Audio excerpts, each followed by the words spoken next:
Salut les amis, j'ai 2 jours de retard, mais vous allez comprendre pourquoi, parce que je voulais vous l'annoncer. On a sorti un nouveau SaaS.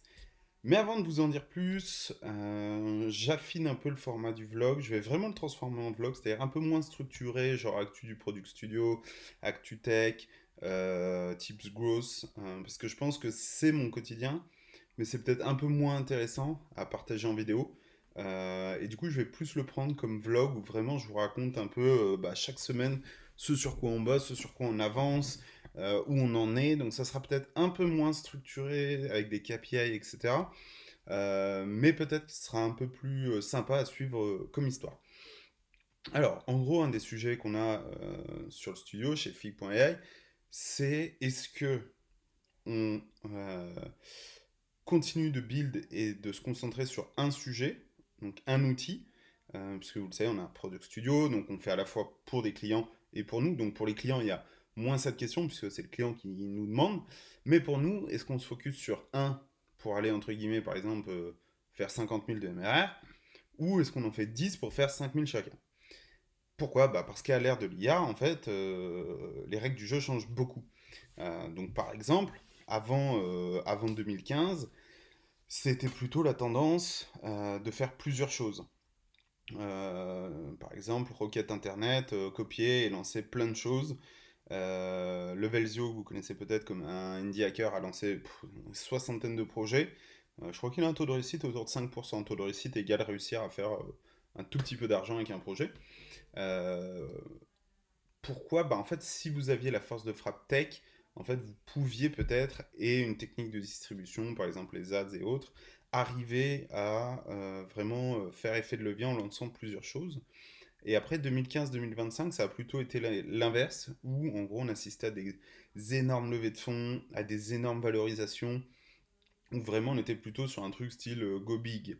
Et là, depuis 2025, on est plutôt avec l'ère l'IA, où finalement, en quelques heures, vous pouvez sortir un SaaS, en théorie, parce qu'en fait, en pratique, c'est un peu plus long, etc. Mais en gros, et donc du coup, et surtout le Go Big, je sais pas si vous avez vu, Airtable vient de se faire racheter.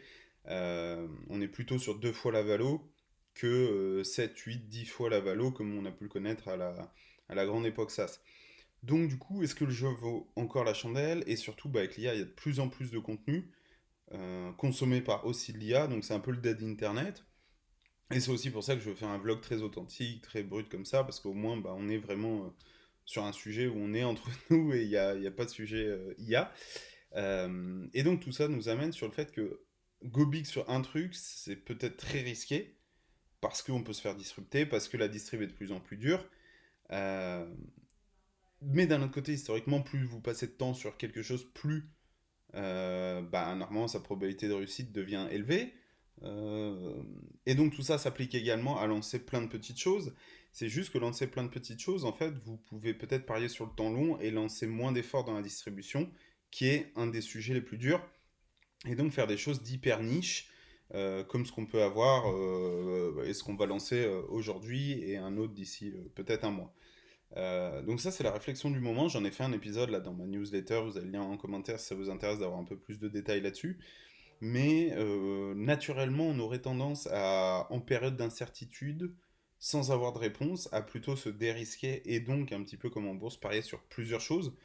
Donc là, on est plutôt sur cet ADN, mais peut-être qu'on se trompe. Donc si vous avez un avis là-dessus, en mode c'est quoi la meilleure chose à faire dans les semaines/mois à venir, à l'ère de l'IA et en tant que product builder finalement, ça peut m'intéresser de lire vos commentaires.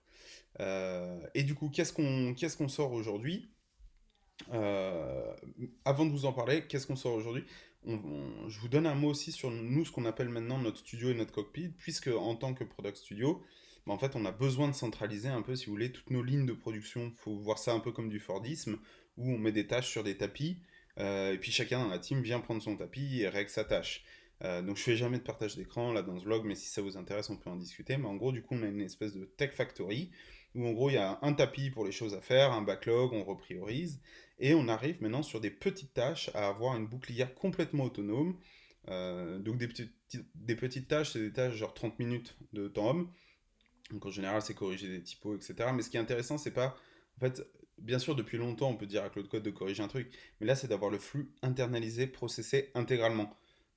Et donc, en fait, bah, ça économise énormément de temps pour nous et derrière pour nos clients. Donc, on devient plus compétitif, on peut apporter plus de valeur aussi côté business. Et donc, ça ouvre les portes demain à une factory de plus en plus autonome, tout en ayant, nous, bah, la capacité de gérer l'ensemble de la licence, du code, du robot. Et donc, c'est assez excitant. En tout cas, pour nous, par rapport à nos clients, on se dit, putain, on va pouvoir leur offrir un maximum de valeur bah, en mode les tickets petit à petit. Donc, bah, il y a à la fois le fait de les réceptionner, de les qualifier, de les challenger, de les estimer, de les coder, de les tester, de les mettre en prod, etc. Donc, en fait, c'est assez long quand on l'intègre dans nos process. Et à côté, on vient de finir ce qu'on appelle nous le cockpit. Donc, c'est un peu notre RP à nous.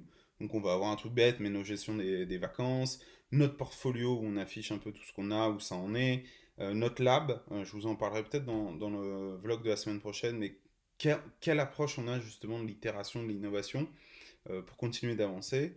Notre pipe, un peu CRM, donc plutôt pour justement des clients sur la partie agence, etc. Donc on a vraiment notre factory pour nos clients et notre cockpit pour nous-mêmes. Et derrière, bah, l'idée, ça va être de faire grossir l'ensemble de ces deux outils pour qu'ils vraiment fit à 200% avec nos usages.